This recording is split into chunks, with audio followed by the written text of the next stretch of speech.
Hello everyone, state PCS अब में आप सभी का स्वागत है।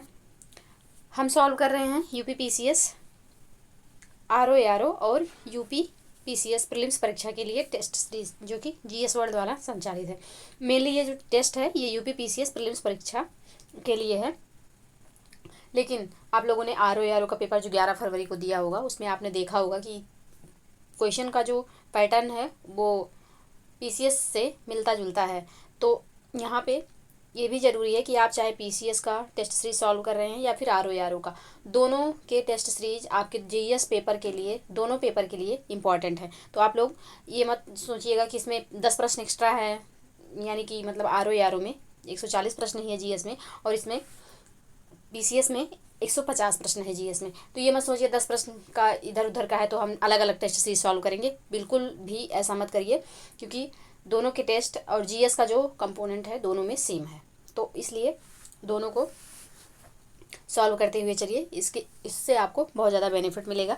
तो ये हमारा जो है वर्ल्ड ज्योग्राफी है। यहाँ पे टेस्ट नंबर कितना है क्या है ये कोई ज़्यादा मैटर नहीं करता, हमें ये ध्यान देना है कि ये वर्ल्ड ज्योग्राफी का जो है टेस्ट सीरीज है और जीएस वर्ल्ड द्वारा संचालित है। इसके पहले हमने जीएस वर्ल्ड द्वारा ही संचालित एंशिएंट हिस्ट्री यानी कि प्राचीन इतिहास, मध्यकालीन इतिहास और आधुनिक इतिहास का टेस्ट सॉल्व कर लिया है। अगर अभी तक आपने वो वीडियोज नहीं देखे तो चैनल पे अपलोड है, आप लोग जाके देख सकते हैं। और इस वीडियो में लास्ट तक बने रहिएगा। वीडियो पसंद आए तो प्लीज़ लाइक और शेयर कर दीजिएगा। चैनल को प्लीज़ सब्सक्राइब कर लीजिए ताकि कोई भी वीडियो चैनल पे अपलोड हो तो सबसे पहले नोटिफिकेशन आपको मिले। तो चलिए स्टार्ट करते हैं अपना ये टेस्ट सीरीज।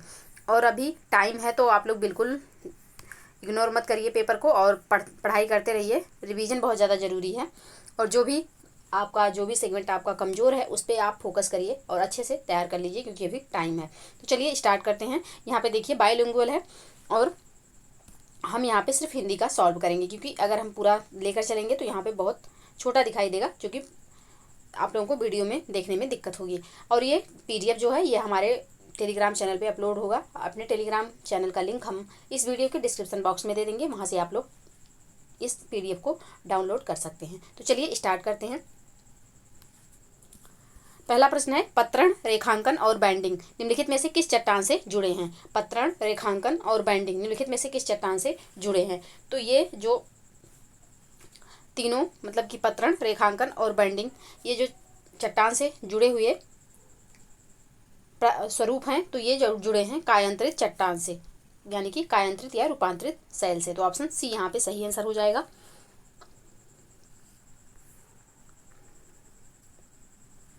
कायांतरित शैलों में खनिज अथवा कणों की इस व्यवस्था को पत्रण या रेखांकन कहते हैं। यानी कि जब कायांतरित चट्टान जो होती है या अग्नेय शैलों के अपरदन से परत दर परत इसका निक्षेपण होता है, और उसी में जो है खनिजों का पत्रण या जमाव हो जाता है, जिसे पत्रण या रेखांकन कहते हैं। चलिए अगला प्रश्न देखते हैं। आग्नेय चट्टानों के संदर्भ में निम्नलिखित कथनों पर विचार कीजिए। पहला कथन है आग्नेय चट्टानें पृथ्वी पर प्राथमिक चट्टानें हैं। दूसरा कथन है बाह्य आग्नेय चट्टानों में बड़े कण होते हैं, आंतरिक आग्नेय चट्टानों में महीन दानेदार संरचना होती है। यहाँ पे पूछा गया है उपरोक्त कथनों में से कौन सा सही है, कौन सा यहाँ पे सही है। तो केवल पहला कथन सही है, ऑप्शन ए यहाँ पे सही हो जाएगा। दूसरा कथन आग्नेय चट्टानों का निर्माण लावा और मैग्मा से होता है जो प्राथमिक शैलें होती हैं।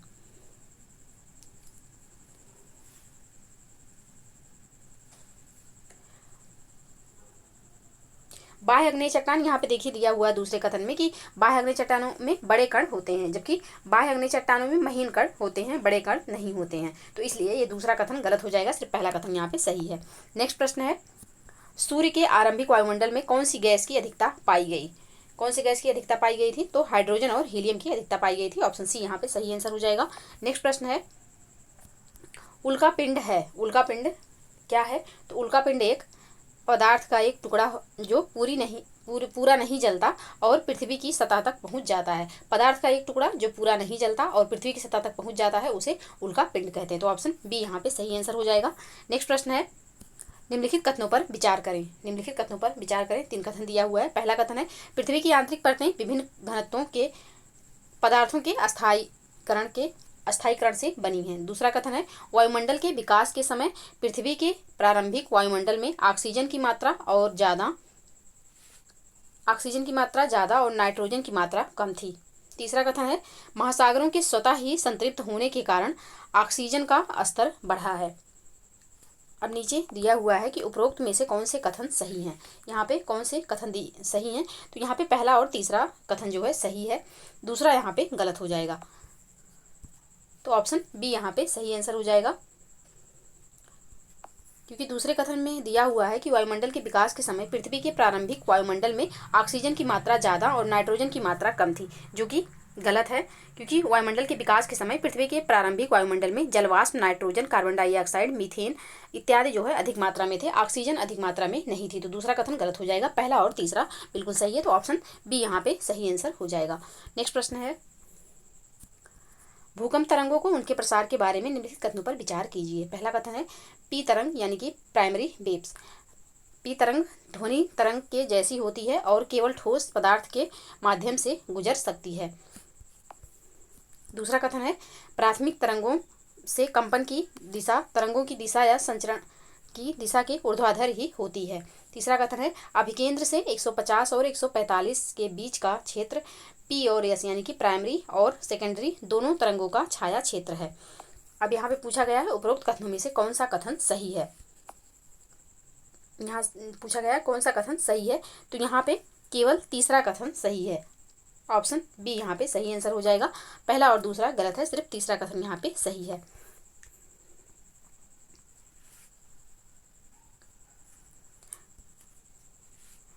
तो यहाँ पे दिया हुआ है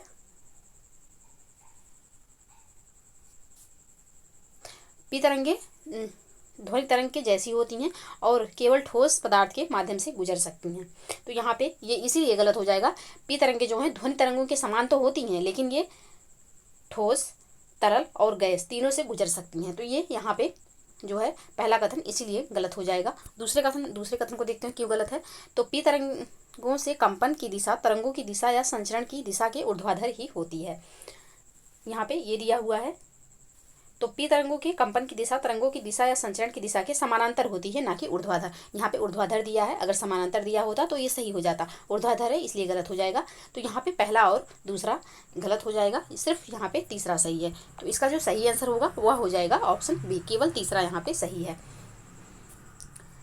सातवां प्रश्न है निम्नलिखित कथनों पर विचार करें। पहला कथन है परिमाण पैमाने को मार्केली स्केल के रूप में जाना जाता है, इसकी संख्या 1 से 12 में व्यक्त की जाती है।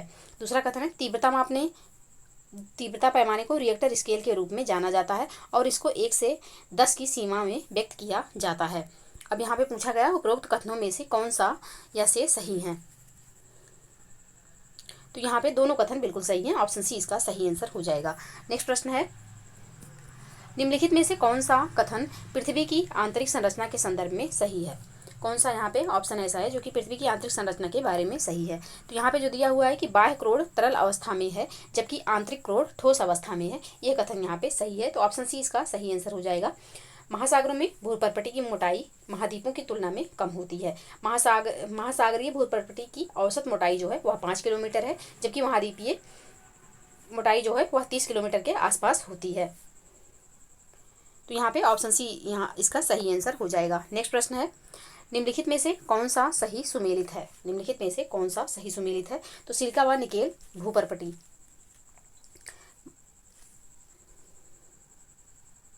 ये बिल्कुल सही सुमेलित है, ऑप्शन बी यहाँ पे सही आंसर हो जाएगा।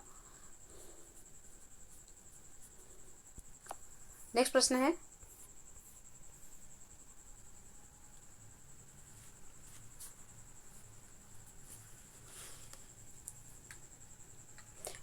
है निम्नलिखित में से कौन सा या से कथन ज्वालामुखियों के संदर्भ में सत्य हैं। पहला कथन है अम्लीय लावा शंकु में सिलिका की मात्रा अधिक होती है जिससे वह अधिक चिपचिपा व लसदार हो जाता है। दूसरा कथन है अम्लीय लावा शंकु के उदाहरण है हवाई द्वीप का मनोलोवा ज्वालामुखी। अब यहाँ पे कौन सा यहाँ पे सही है। तो यहाँ पे केवल पहला सही है। अम्लीय लावा शंकु में सिलिका की मात्रा अधिक होने के कारण अत्यधिक गाढ़ा होता है, जिसके कारण तीव्र विस्फोट उद्गार के समय भूपटल के बाहर प्रकट होता है। ऐसे ज्वालामुखी शंकु अधिक ऊंचाई व कम क्षेत्रीय विस्तार वाला होता है। इस वर्ग में पिलियन तुल्य वल्केनियन तुल्य व स्ट्राम्बोली तुल्य ज्वालामुखी को रखा जाता है। तो यहाँ पे जो दिया हुआ है कि हवाई द्वीप का मोनालोवा ज्वालामुखी, तो ये नहीं है, तो यहाँ पे दूसरा गलत हो जाएगा, सिर्फ पहला सही है। नेक्स्ट प्रश्न है, निम्नलिखित में से कौन सा कथन सत्य है? कौन सा कथन यहाँ पे सत्य है? तो भारत का दक्कन ट्रैप का अधिकतर भाग बृहद बेसाल्ट लावा प्रवाह क्षेत्र है, यह कथन यहाँ पे सही है, तो ऑप्शन सी इसका सही आंसर हो जाएगा। नेक्स्ट प्रश्न है,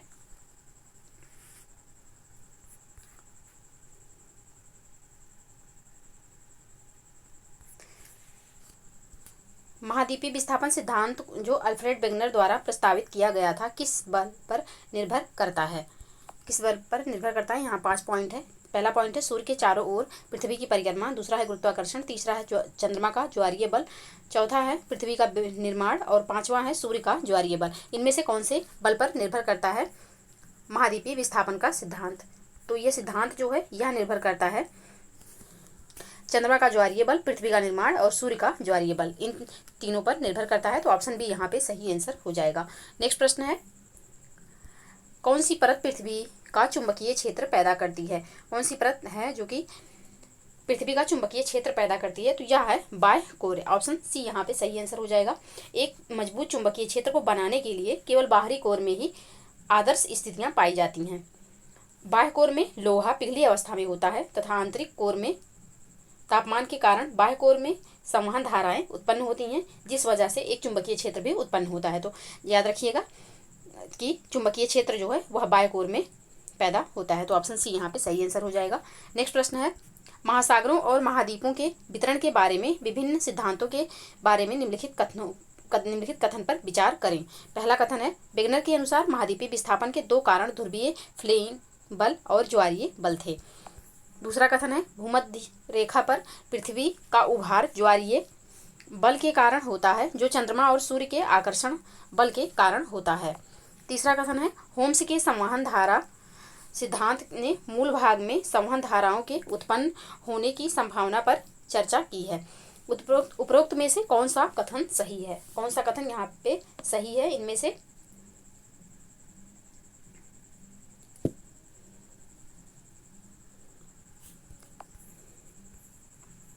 तो यहाँ पे जो है सिर्फ पहला कथन सही है, बाकी दोनों कथन गलत है। तो देखते हैं कैसे दोनों कथन गलत हो जाते हैं।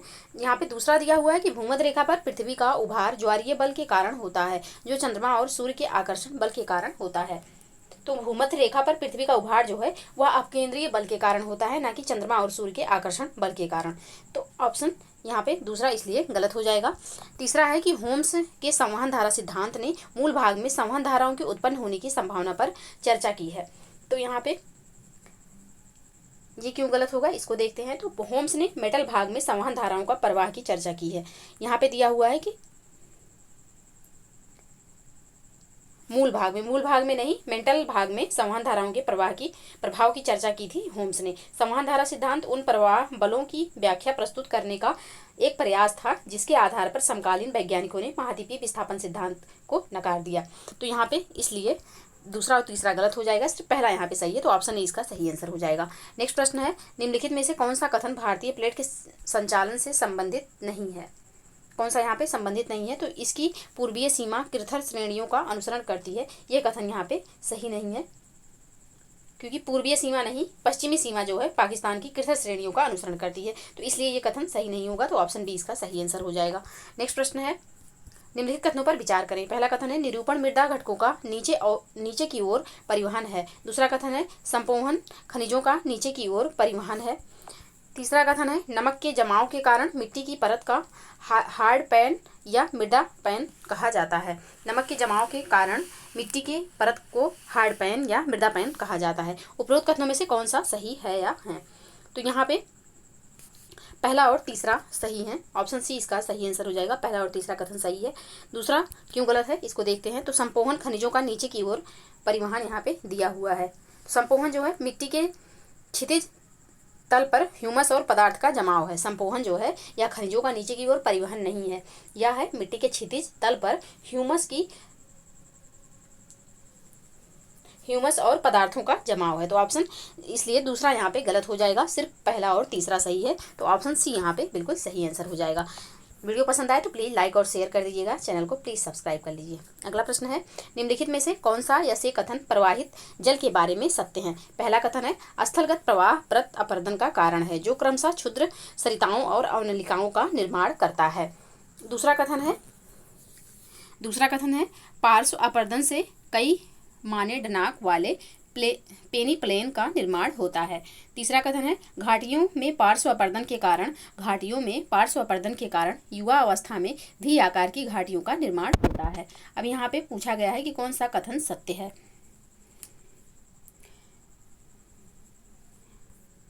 तो यहाँ पे सिर्फ पहला कथन सत्य है, ऑप्शन बी यहाँ पे सही हो जाएगा। बाकी दूसरा एवं तीसरा कथन सही नहीं है। अब देखते हैं कि क्यों दूसरा और तीसरा कथन सही नहीं है। यहाँ पे दिया हुआ कि पार्श्व अपरदन से कई माने डनाक वाले पनी प्लेन का निर्माण होता है।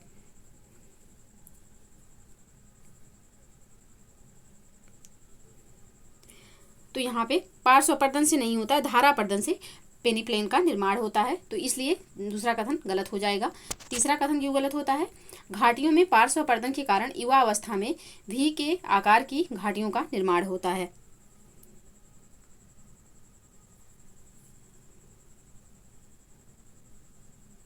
तो यहाँ पे ये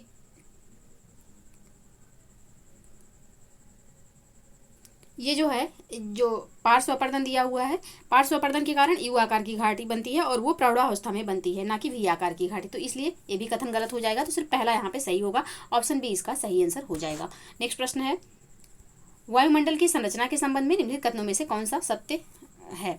पहला कथन है, ऑक्सीजन केवल क्षोभमंडल में पाई जाती है। दूसरा कथन है, नाइट्रोजन और ऑक्सीजन के बाद कार्बन डाइऑक्साइड सबसे प्रचुर मात्रा में पाई जाने वाली गैस है। तीसरा कथन है, उष्णकटिबंधीय क्षेत्रों की तुलना में उपोष्णकटिबंधीय क्षेत्रों में धूल कणों का उच्च सांद्रण पाया जाता है। अब यहाँ पे दिया गया है कि नीचे कूट का प्रयोग कर सही उत्तर चुनिए। तो यहाँ पे कौन सा सही है? तो केवल यहाँ पे तीसरा सही है, ऑप्शन डी यहाँ पे केवल तीसरा सही है। यहाँ पे दिया हुआ है कि ऑक्सीजन केवल क्षोभमंडल में पाई जाती है और क्षोभमंडल की जो मैक्सिमम ऊंचाई है वो 12 किलोमीटर में भी या फिर 18 किलोमीटर ऐसे है। तो यहाँ पे ऑक्सीजन जो है वह वायुमंडल में 120 किलोमीटर तक पाई जाती है। तो कैसे ये हो गया कि सिर्फ क्षोभमंडल में पाई जाती है? ये समतापमंडल में भी पाई जाती है। तो यहाँ पे जो कथन है ये इसलिए गलत हो जाता है। दूसरा कथन देखते हैं, नाइट्रोजन और ऑक्सीजन के बाद कार्बन डाइऑक्साइड सबसे प्रचुर मात्रा में पाई जाने वाली गैस है।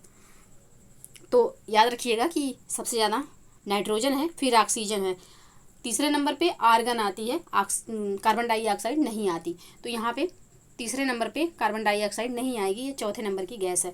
तो नाइट्रोजन और ऑक्सीजन के बाद आर्गन सबसे प्रचुर मात्रा में पाई जाने वाली गैस होगी, ना कि कार्बन डाइऑक्साइड। इसलिए ये भी कथन गलत हो जाता है। तो पहला दूसरा गलत हो जाएगा, सिर्फ यहाँ पे तीसरा सही है। तो इसलिए ऑप्शन डी इसका सही आंसर हो जाएगा।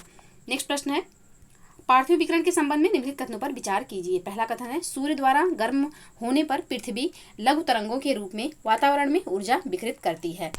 दूसरा कथन है, सूर्य तप के रूप में प्राप्त ताप की मात्रा पृथ्वी द्वारा पार्थिव विकिरण द्वारा निर्मुक्त मात्रा की तुलना में अधिक होती है। उपरोक्त कथनों में से कौन सा कथन सही है? इसको देखते हैं कौन सा यहाँ पे सही है। तो यहाँ पे ना तो एक और ना ही दो, दोनों कथन सही नहीं है। देखते हैं क्यों सही नहीं है। तो पहला कथन दिया हुआ है कि सूर्य द्वारा गर्म होने पर पृथ्वी लघु तरंगों के रूप में वातावरण में ऊर्जा विकिरित करती है। तो ये गलत हो जाएगा, क्योंकि लघु तरंगों के नहीं, जो सूर्य से पृथ्वी पर हमारे जो रेडिएशन आता है वो शॉर्ट वेव लेंथ के थ्रू आता है। लेकिन जब पृथ्वी गर्म हो जाती है और अपने विकिरण को बाहर निकालती है, जिससे वायुमंडल गर्म होता है, कभी कभी क्वेश्चन आता है कि हमारा वायुमंडल किस तरीके की किरणों से गर्म होता है, तो वो लॉन्ग वेवलेंथ टाइप की किरणों से गर्म होता है। तो यहाँ पे दिया हुआ है कि वातावरण में ऊर्जा विकिरित करती है। तो वातावरण में ऊर्जा जो है वह दीर्घ तरंगों के द्वारा विकिरित करती है, ना कि लघु तरंगों के द्वारा। तो यहाँ पे ये कथन इसलिए गलत हो जाएगा। दूसरा कथन है, सूर्य तप के रूप में प्राप्त ताप की मात्रा पृथ्वी द्वारा पार्थिव विकिरण द्वारा निर्मुक्त मात्रा की तुलना में अधिक होती है।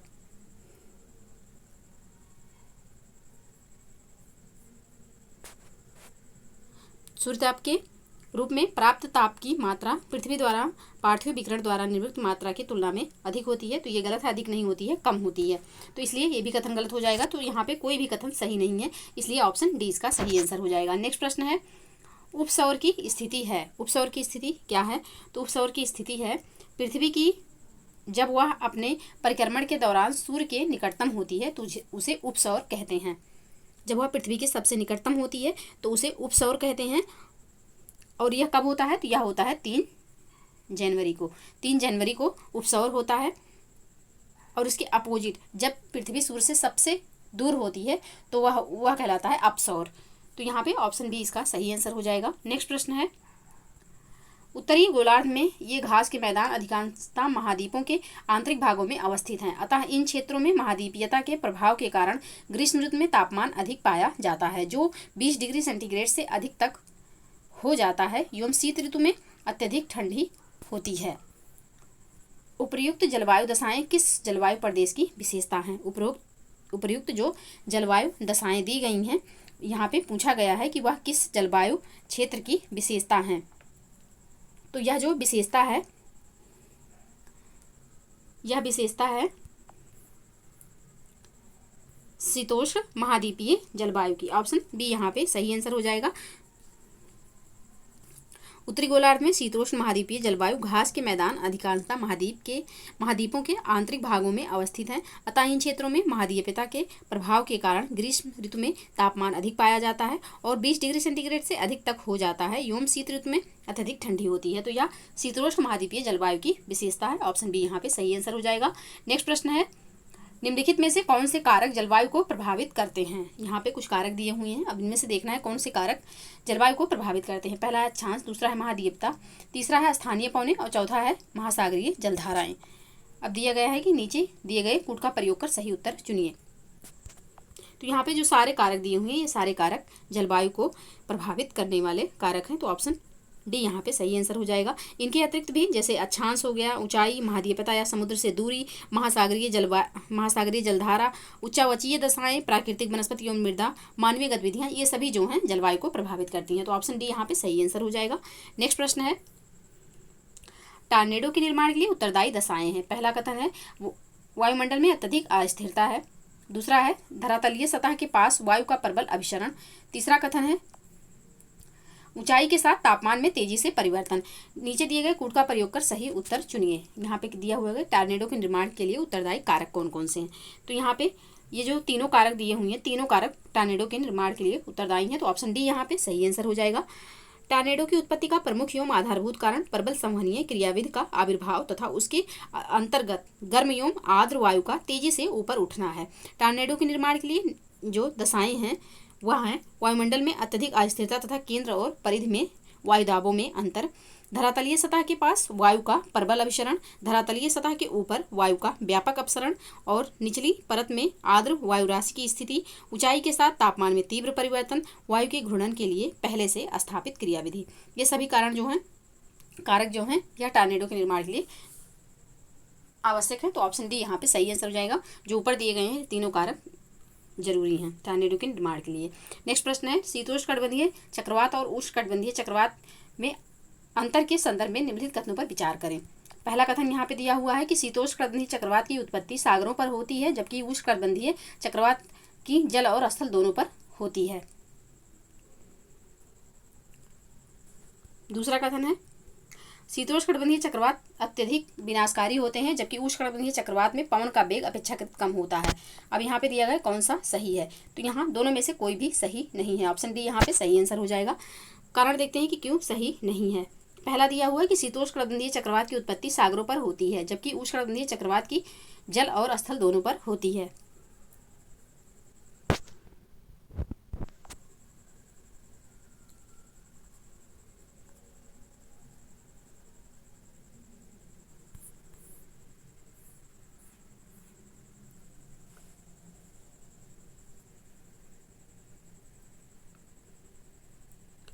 तो यहाँ पे दिया गया है कि शीतोष्णकटिबंधीय चक्रवात की उत्पत्ति सागरों पर होती है।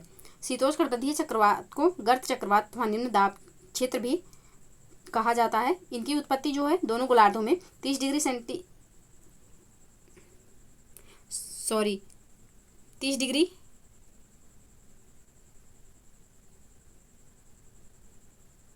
नॉर्थ से 65 डिग्री अक्षांशों के बीच में होती है। इन अक्षांशों के बीच उष्ण वायु राशियां एवं शीतल ध्रुवीय वायु राशियां जब मिलती हैं तो ध्रुवीय तरंगों के कारण गर्त चक्रों की उत्पत्ति होती है। इन चक्रवातों की उत्पत्ति के संदर्भ में वक्रनीय द्वारा ध्रुवीय सिद्धांत का प्रतिपादन किया गया। इस सिद्धांत को तरंग सिद्धांत के नाम से भी जाना जाता है। इनकी उत्पत्ति जल और थल दोनों पर, यानी कि जो मेन वो है कि शीतोष्णकटिबंधीय चक्रवात की उत्पत्ति सागरों पर होती है, नहीं, दोनों पे होती है, जल और थल दोनों पर होता है। अब ये क्योंकि इसका जो विस्तार है 30 डिग्री,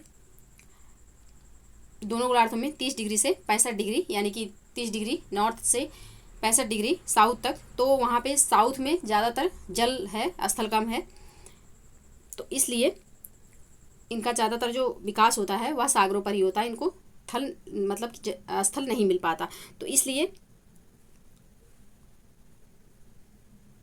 इसलिए जो है यहाँ पे सागरों पर होता है, ऐसा नहीं है, सागर और स्थल दोनों पर होता है। और उष्णकटिबंधीय चक्रवात जो है इसका तो जल और थल दोनों पर विकास होता है। ये जो यहाँ पे दिया हुआ है ये गलत है, इनका विकास जो है केवल जल यानी कि समुद्र के ऊपर होता है, तो इसलिए ये कथन गलत हो जाएगा। दूसरा कथन है यहाँ पे शीतोष्णकटिबंधीय चक्रवात अत्यधिक विनाशकारी होते हैं।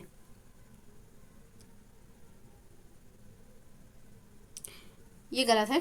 ज़्यादा विनाशकारी जो होते हैं यह उष्णकटिबंधीय चक्रवात होते हैं, जबकि उष्णकटिबंधीय चक्रवात में पवन का वेग अपेक्षाकृत कम होता है। ये भी गलत है। उष्णकटिबंधीय चक्रवात में पवन की जो गति है यह 120 किलोमीटर प्रति घंटे से भी अधिक होती है, तो यहाँ पे इसलिए दोनों कथन गलत हो जाएंगे, तो इसलिए इसका आंसर जो होगा वह ऑप्शन डी हो जाएगा। नेक्स्ट प्रश्न है, पच्छाद मेघ के संदर्भ में निम्नलिखित कथनों पर विचार कीजिए। पहला कथन है, इनका निर्माण 6000 से 12,000 मीटर की ऊंचाई पर होता है। दूसरा कथन है, ये गोलाकार रूप पंक्तियों या लहरों में पाए जाते हैं। उपयुक्त कथनों में से कौन सा से सही है? कौन सा कथन यहाँ पे सही है? तो यहाँ पे केवल पहला कथन सही है, पच्छाद मेघ के बारे में, सिरस क्लाउड के बारे में। पहला कथन यानी कि इसका जो निर्माण है यह 6000 से 12,000 मीटर की ऊंचाई पर होता है, पहला यहाँ पे सही है, दूसरा गलत है। तो दूसरा गलत क्यों है? तो यह जो पच्छाद मेघ होते हैं यह नियमित क्रम में पच्छाद स्तरी मेघों के साथ दिखाई देते हैं। यह चक्रवात आगमन के सूचक हैं। ये गोलाकार नहीं होते हैं, ये आकाश में पृथक पृथक अथवा अनियमित क्रम में फैले होते हैं, तो यहाँ दूसरा गलत हो जाएगा, सिर्फ पहला सही है, तो ऑप्शन ए इसका सही आंसर होगा। ऑप्शन ए यहाँ पे सही आंसर हो जाएगा। नेक्स्ट प्रश्न है, निम्नलिखित में से कौन सी प्रक्रियाएं वायुमंडलीय तापन और शीतलन के लिए उत्तरदायी हैं? पहला है प्रकीर्णन, दूसरा है अपवर्तन, तीसरा है अभिवहन और चौथा है अल्बेडो। नीचे दिए गए कूट का प्रयोग कर सही उत्तर चुनिए। कौन सा यहाँ पे होगा? तो यहाँ पे चारों कारक हो जाएंगे, ऑप्शन डी यहाँ पे सही आंसर होगा। नेक्स्ट प्रश्न है, कभी कभी सुर्खियों में रहने वाला ग्रेट रेड स्पॉट निम्नलिखित में से किससे संबंधित है? ग्रेट रेड स्पॉट जो है यह किससे संबंधित है? तो ग्रेट रेड स्पॉट जो है यह बृहस्पति ग्रह से संबंधित है, ऑप्शन ए यहाँ पे सही आंसर हो जाएगा। अब जानते हैं ग्रेट रेड स्पॉट जो है यह है क्या? तो ग्रेट रेड स्पॉट जो है यह बृहस्पति के वायुमंडल में एक विशाल चक्राकार एवं अस्थायी तूफान होता है। अस्थायी तूफान होता है, यह पृथ्वी पर हरिकेन के समान होता है तथा इसका आकार हमारे ग्रह के आकार की तुलना में दुगना होता है और यह 400 वर्षों से देखा जा रहा है। यह बृहस्पति के दक्षिणी गोलार्ध में पाए जाते हैं, तो यह एक विशेष प्रकार का हरिकेन है जो कि ग्रेट रेड स्पॉट के रूप में बृहस्पति ग्रह पर जाना जाता है, तो ऑप्शन ए यहाँ पे सही आंसर हो जाएगा। नेक्स्ट प्रश्न है, बिग बैंग की परिकल्पना के संदर्भ में निम्नलिखित में से कौन से कथन सही हैं? पहला कथन है, इसकी परिकल्पना के तहत ब्रह्मांड का विस्तार आज भी जारी है। दूसरा कथन है, इस परिकल्पना के अनुसार ब्रह्मांड की उत्पत्ति जिन पदार्थों से हुई है उनका आयतन अत्यधिक सूक्ष्म एवं तापमान तथा घनत्व अनंत था। नीचे दिए गए कूट का प्रयोग कर सही उत्तर चुनिए। यहाँ पे कौन सा सही होगा?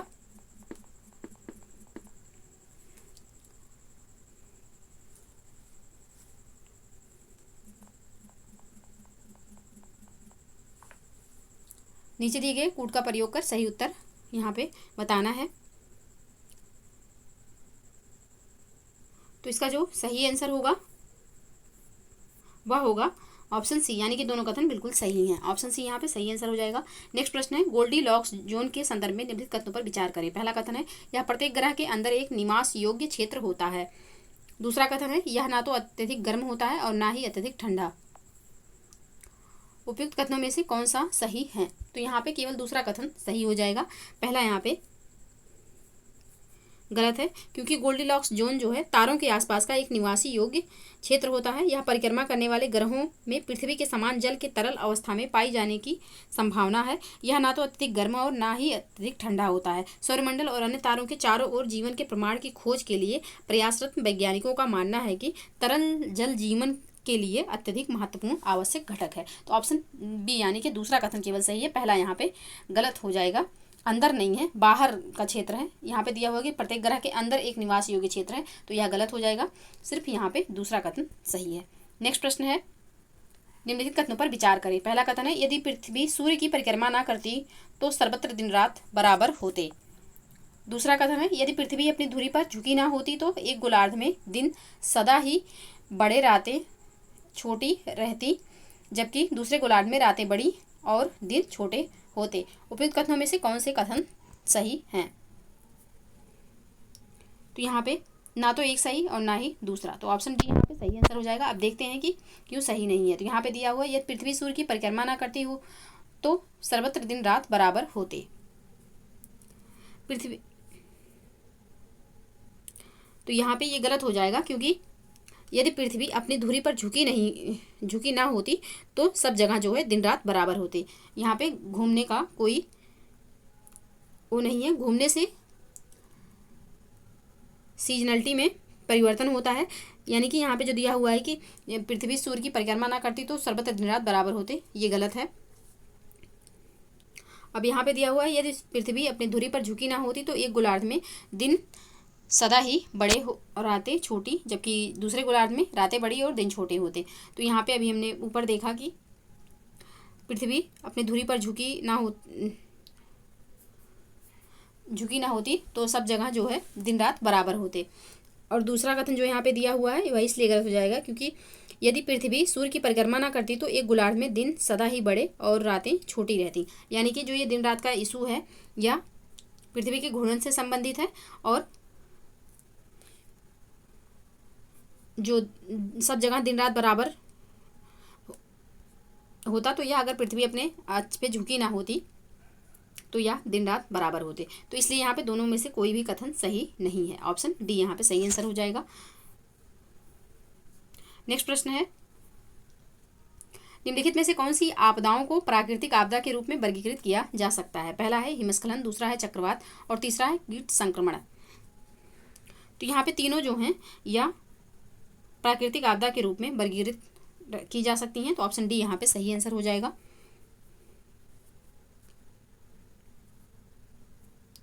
नेक्स्ट प्रश्न है, जापान में मत्स्य व्यवसाय के संदर्भ में निम्नलिखित कथनों पर विचार करें। पहला कथन है, जापान द्वीपों का देश है जहां कटी फटी तटरेखा पर बंदरगाह अवस्थित है। दूसरा कथन है, जापान में बड़ी संख्या में नदियों में मछली पकड़ी जाती हैं। तीसरा कथन है, जापान में केवल 16% कृषि योग्य भूमि है और भोजन की कमी रहती है। उपयुक्त कथनों में से कौन सा सही है? कौन सा यहाँ पे सही है? तो यहाँ पे पहला और तीसरा सही है। ऑप्शन सी यहाँ पे सही आंसर हो जाएगा। दूसरा क्यों गलत है कि जापान में बड़ी संख्या में नदियों में मछली पकड़ी जाती हैं, ये यहाँ पे गलत है, क्योंकि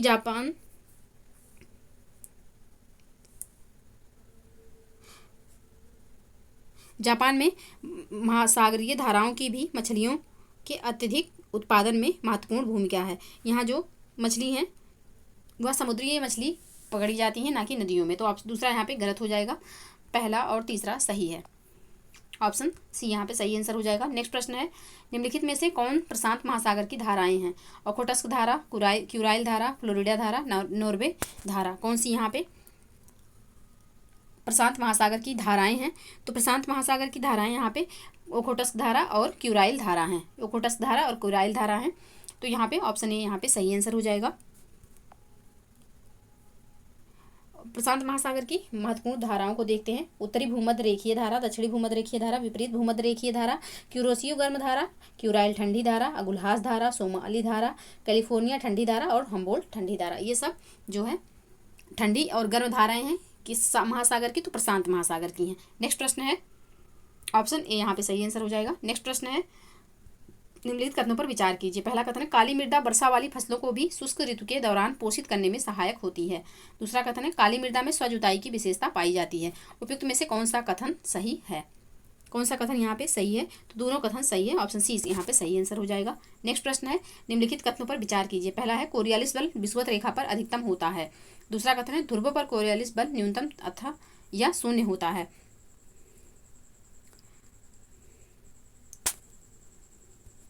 यहाँ पे पूछा गया है कि उपयुक्त में से कौन से सही नहीं है, तो दोनों कथन सही नहीं है, क्योंकि कोरियालिस बल जो है यह विषुवत रेखा पे न्यूनतम होता है और ध्रुव पर अधिकतम होता है। दोनों अपोजिट दे दिए गए हैं, इसलिए दोनों कथन गलत हैं। ऑप्शन सी यहाँ पे सही आंसर होगा। नेक्स्ट प्रश्न है महाद्वीपीय शेल्फ के संदर्भ में निम्नलिखित कथनों पर विचार कीजिए। पहला कथन है महाद्वीपीय शेल्फ मूल्यवान संसाधनों से समृद्ध होती है। दूसरा कथन है महाद्वीपीय शेल्फ पर समुद्री जीव नहीं पाए जाते। कौन सा कथन यहाँ पे दिया गया है, कौन सा कथन सही है? तो पहला कथन सिर्फ यहाँ पे सही होगा। दूसरा क्यों गलत होगा? तो यहाँ पे दिया हुआ है महाद्वीपीय शेल्फ पर समुद्री जीव नहीं पाए जाते।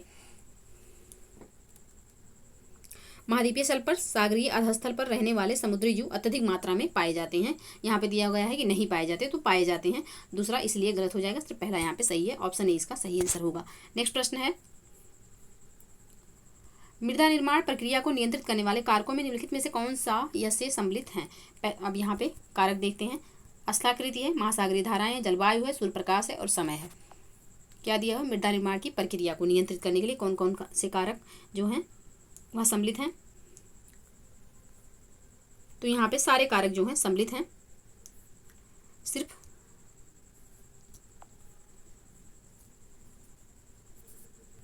ऑप्शन डी यहाँ पे सही आंसर हो जाएगा। यहाँ पे पता नहीं क्यों ऑप्शन 4 को, मतलब चौथे पॉइंट को यहाँ पे इंक्लूड नहीं किया गया है, लेकिन चौथा पॉइंट भी होगा।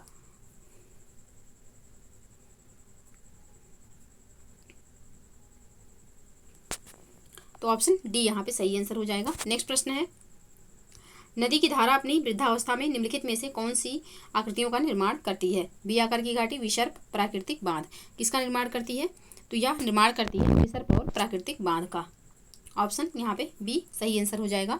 बी आकार की घाटी का निर्माण नदी की युवा अवस्था में होता है, ना कि वृद्धावस्था में। तो ऑप्शन सिर्फ यहाँ पे विसर्प और प्राकृतिक बांध का निर्माण जो है यह नदी अपने वृद्धावस्था में करती है।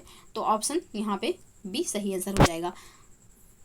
नेक्स्ट प्रश्न है निम्नलिखित कथनों पर विचार कीजिए। पहला कथन है ऊंचाई बढ़ने के साथ तापमान में वृद्धि होती जाती है। गलत है। दूसरा कथन है ऊंचाई बढ़ने के साथ वायुदाब में कमी होती जाती है। ये प्रश्न आरओ की परीक्षा में जो आपको 11 फरवरी को पेपर आपने दिया होगा उसमें अगर आप नोटिस किए होंगे तो कथन कारण में ये प्रश्न था। ये रिपीटेड प्रश्न है। तो यहाँ पे सिर्फ पूछा गया कौन सा सही नहीं है, कौन सा सही नहीं है। ऊंचाई बढ़ने के साथ वायुदाब में कमी होती है, सही है। यहाँ पे पूछा कौन सा सही नहीं, पहला यहाँ पे सही नहीं है, क्योंकि ऊंचाई बढ़ने के साथ तापमान में वृद्धि नहीं होती, तापमान में कमी होती है। ऊपर जाने में प्रति 165 मीटर की ऊंचाई पर तापमान 1 डिग्री कम हो जाता है और नीचे जाने पर प्रति 32 मीटर की गहराई पर आपको तापमान जो है 1 डिग्री सेंटीग्रेड बढ़ जाता है। तो यहाँ पे पहला जो है यह गलत है, दूसरा सही है, क्योंकि प्रश्न में पूछा गया है कि कौन सा सही नहीं है। तो यहाँ पे पहला इसका सही आंसर हो जाएगा। नेक्स्ट प्रश्न है निम्नलिखित कथनों पर विचार कीजिए। पहला है शीत ऋतु में मेघ विहीन आकाश वाली लंबी रात और शांत वायु व्युत्क्रमण के लिए आदर्श स्थिति होती है। दूसरा कथन है पहाड़ों में पर्वतीय क्षेत्रों में अपवाह के कारण व्युत्क्रमण घटित होता है। उपयुक्त कथनों में से कौन सा सही है या है? कौन सा यहाँ पे सही है? तो यहाँ पे दोनों कथन बिल्कुल सही है, ऑप्शन सी इसका सही आंसर हो जाएगा। नेक्स्ट प्रश्न है किसी भी स्थान पर वायु का तापमान निम्नलिखित में से कौन से कारकों से प्रभावित होता है? पहला है स्थान का अक्षांश, दूसरा है स्थान की ऊंचाई, तीसरा है गर्म और ठंडी महासागरीय धाराओं की उपस्थिति। तो यहाँ पे नीचे दिए गए कूट का प्रयोग कर सही उत्तर चुनना है। कौन कौन से यहाँ पे जो है किसी स्थान पर वायु के तापमान को प्रभावित करने वाले कारक हैं। तो यहाँ पे तीनों कारक प्रभावित करते हैं। ऑप्शन ए यहाँ पे सही आंसर हो जाएगा। नेक्स्ट प्रश्न है, निम्नलिखित में से कौन सा युग्म सही सुमेलित है? कौन सा युग्म यहाँ पे सही सुमेलित है? पहला है एल्बिडो। एल्बिडो पृथ्वी से सौर विकिरण की प्रतिबिंबित मात्रा का प्रतिशत। दूसरा है तापमान में वृद्धि, ऊंचाई में वृद्धि के साथ तापमान में गिरावट। तीसरा है पार्थिव विकिरण, ग्रीन हाउस गैसों द्वारा अवशोषित लंबी तरंग विकिरण। यहाँ पे दिया गया कौन सा सही सुमेलित है? तो यहाँ पे पहला और तीसरा जो है यह सही सुमेलित है। ऑप्शन बी यहाँ पे सही आंसर होगा। पहला और तीसरा यहाँ पे सही सुमेलित है। तापमान में वृद्धि, ऊंचाई में वृद्धि के साथ तापमान में गिरावट।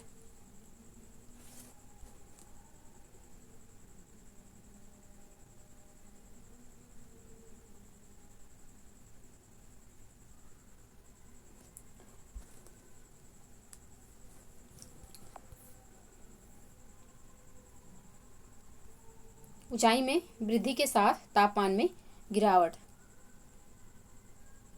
यह यहाँ पे गलत दिया हुआ है, तो ये दूसरा यहाँ पे गलत हो जाएगा। पहला और तीसरा सही आंसर होगा। ऑप्शन बी इसका सही आंसर हो जाएगा। नेक्स्ट प्रश्न है, निम्नलिखित में से कौन सा युग्म सही सुमेलित नहीं है? आइसोबार समान दबाव वाले स्थानों को मिलाने वाली रेखाएं। तो ये गलत है। आइसोहाइट महासागर में यहाँ पे पूछा गया कौन सा सही सुमेलित नहीं है? सही सुमेलित नहीं है, यहाँ पे ये सही सुमेलित है। आइसोहाइट जो यहाँ पे दिया है कि महासागर में समान लवणता वाले स्थानों को मिलाने वाली रेखा, गलत है।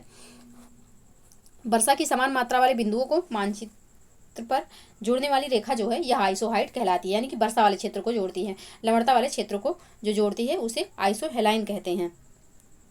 लवणता वाले स्थानों के लिए आइसोहेलाइन होती है। बाकी आइसोथर्म तो समान तापमान वाले स्थानों को मिलाने वाली रेखा, बिल्कुल सही है। आइसोटेक समान वायु की गति वाले स्थानों को मिलाने वाली रेखा, ये भी सही है। तो यहाँ पे जो सही नहीं है वह है ऑप्शन बी। ऑप्शन बी यहाँ पे सही सुमेलित नहीं है। आइसोहाइट जो है यह वर्षा को, और जो लवणता के लिए रेखा होती है वो आइसोहेलाइन होती है। नेक्स्ट प्रश्न है, अंतर उष्णकटिबंधीय अभिसरण क्षेत्र ITCZ के संदर्भ में निम्नलिखित कथनों पर विचार कीजिए। पहला कथन है, यह भूमध्य रेखा पर स्थित एक उच्च दाब क्षेत्र है। दूसरा कथन है, ग्रीष्म ऋतु में ITCZ का ऊपर की ओर स्थानांतरण दक्षिण पश्चिम मानसून के आरंभ का कारण बनता है। तीसरा कथन है, उत्तर पूर्वी मानसून का आरंभ होना ITCZ के स्थानांतरण से स्वतंत्र है। अब यहाँ पे पूछा गया कौन सा कथन सही है? कौन सा यहाँ पे कथन सही है? तो केवल यहाँ पे दूसरा सही है। ऑप्शन बी इसका सही आंसर हो जाएगा। अब देखते हैं कि पहला और तीसरा सही क्यों नहीं है। तो यह भूमध्य रेखा पर स्थित एक उच्च दाब क्षेत्र नहीं है, यह एक निम्न दाब का क्षेत्र है। निम्न दाब का क्षेत्र है, उच्च दाब का क्षेत्र नहीं है ITCZ। और क्योंकि आप जानते हैं कि भूमध्य रेखा पर ऐसे ही सूर्य की किरणें हमेशा सीधी पड़ती हैं, तो वहाँ पे उच्च वायुदाब का क्षेत्र हो ही नहीं सकता, क्योंकि वहाँ से हवाएं ऊपर उठती हैं, तो वहाँ निम्न वायुदाब का क्षेत्र बनता है। तो यहाँ पे उच्च वायुदाब नहीं होगा, तो पहला कथन गलत हो जाएगा इसलिए। और तीसरा कथन देखते हैं, यहाँ पे दूसरा कथन सही है। तीसरा कथन है, उत्तर पूर्वी मानसून का आरंभ होना ITCZ के स्थानांतरण से स्वतंत्र है।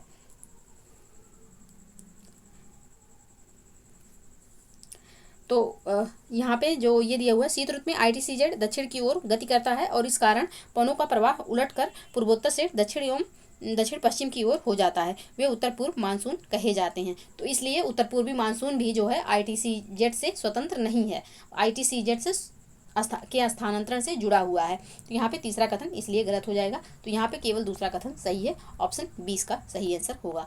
नेक्स्ट प्रश्न है, निम्नलिखित में से कौन से बल पवन की गति और दिशा को प्रभावित करते हैं? दाब प्रवणता बल, घर्षण बल, कोरियालिस बल। नीचे दिए गए कूट का प्रयोग कर सही उत्तर चुनिए। कौन से बल हैं? तो यहाँ पे तीनों बल प्रभावित करते हैं। ऑप्शन डी यहाँ पे सही आंसर हो जाएगा। नेक्स्ट प्रश्न है, एल नीनो के संदर्भ में निम्नलिखित कथनों पर विचार कीजिए। पहला कथन है, यह ठंडी विषुवत रेखीय जलधारा का विस्तार है। दूसरा कथन है, इसके परिणाम स्वरूप विषुवत रेखीय वायुमंडलीय परिसंचरण का विरूपण होता है। तीसरा कथन है, इसके परिणाम स्वरूप सागरीय जल के वाष्पीकरण में अनियमितता उत्पन्न होती है। उपरोक्त कथनों में से कौन सा सही है या है? तो यहाँ पे दूसरा और तीसरा कथन सही है। ऑप्शन बी इसका सही आंसर हो जाएगा। अब देखते हैं कि पहला कथन गलत क्यों है। तो यह दिया हुआ है कि यह ठंडी विषुवत रेखीय जलधारा का विस्तार है। ये ठंडी विषुवत रेखीय जलधारा का विस्तार नहीं है।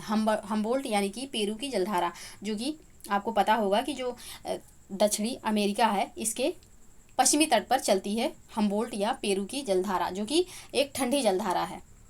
लेकिन जब अल नीनो की घटना होती है तो वह गर्म जलधारा में परिवर्तित हो जाती है।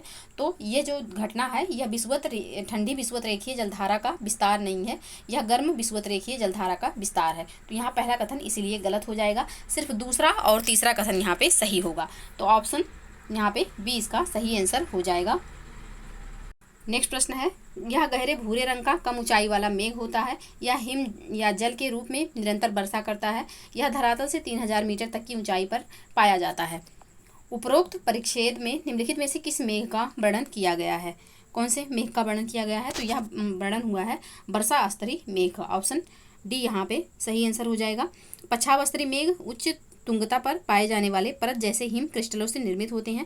स्तरीय कपासी मेघ असमतल उबड़ खाबड़ मेघ होता है। पछाव कपासी मेघ हिम क्रिस्टलों से निर्मित खंडमय श्वेत उच्च तुंगता युक्त मेघ है। वर्षा स्तरीय मेघ गहरा भूरा कम ऊंचाई वाला मेघ है जो वर्षा और हिम के रूप में निरंतर वर्षण करता है। तो ये है वर्षा स्तरीय, जो ये ऊपर जो परिच्छेद दिया हुआ है यह दिया गया है वर्षा स्तरीय मेघ के बारे में।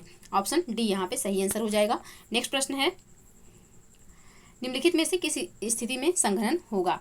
पहला है वायु का आयतन नियत एवं तापमान उषांक तक गिर जाए। दूसरा कथन है वायु का आयतन और तापमान दोनों ही कम हो जाएं। तीसरा कथन है वर्षा के द्वारा हवा से जलवाष्प को हटा दिया जाए। यहाँ पे कौन सा कथन ऐसा है जो कि संघनन के लिए आवश्यक है? तो यहाँ पे सिर्फ जो है पहला और दूसरा यहाँ पे संघनन के लिए आवश्यक है। ऑप्शन ए यहाँ पे सही आंसर हो जाएगा। अब देखते हैं कि तीसरा क्यों आवश्यक नहीं है। वर्षा के द्वारा हवा से जलवाष्प को हटा दिया जाए। जब जलवाष्प ही नहीं रहेगा तो फिर संघनन कैसे होगा? जब जो मूल है संघनन के लिए जलवाष्प वो नहीं होगा तो फिर संघनन हो ही नहीं सकता। तो यहाँ पे तीसरा वैसे ही गलत हो जाएगा, सिर्फ पहला और दूसरा सही होगा। तो ऑप्शन ए यहाँ पे सही आंसर हो जाएगा। नेक्स्ट प्रश्न है, भारतीय उपमहाद्वीप की जलवायु कौन सी है? भारतीय उपमहाद्वीप की जलवायु कौन सी है? तो यह उष्णकटिबंधीय मानसूनी जलवायु है। ऑप्शन ए यहाँ पे सही आंसर हो जाएगा। नेक्स्ट प्रश्न है, मानव भूगोल से संबंधित निम्नलिखित कथनों पर ध्यानपूर्वक पढ़ें तथा सत्य उत्तर का चुनाव करें। तो यहाँ पे मानव भूगोल के संबंध में, मानव भूगोल में सम्मिलित है सामाजिक, सांस्कृतिक, जनसंख्या, अधिवास, आर्थिक, ऐतिहासिक और राजनीतिक भूगोल। तो ऑप्शन बी यहाँ पे बिल्कुल सही आंसर हो जाएगा। तो ये 50 प्रश्न हमने आज सॉल्व कर लिए। बाकी के प्रश्न जो है हम नेक्स्ट वीडियो में सॉल्व करेंगे। और वीडियो कैसी लगी आप लोगों को कमेंट सेक्शन में जरूर बताइएगा। वीडियो पसंद आए तो प्लीज़ लाइक और शेयर कर दीजिएगा और चैनल को प्लीज़ सब्सक्राइब कर लीजिए ताकि कोई भी वीडियो अपलोड हो तो सबसे पहले नोटिफिकेशन आपको मिले। तो आज के लिए बस इतना ही, मिलते हैं नेक्स्ट वीडियो में। तब तक के लिए आप लोग पढ़ते रहिए, स्वस्थ रहिए। जय हिंद, जय भारत।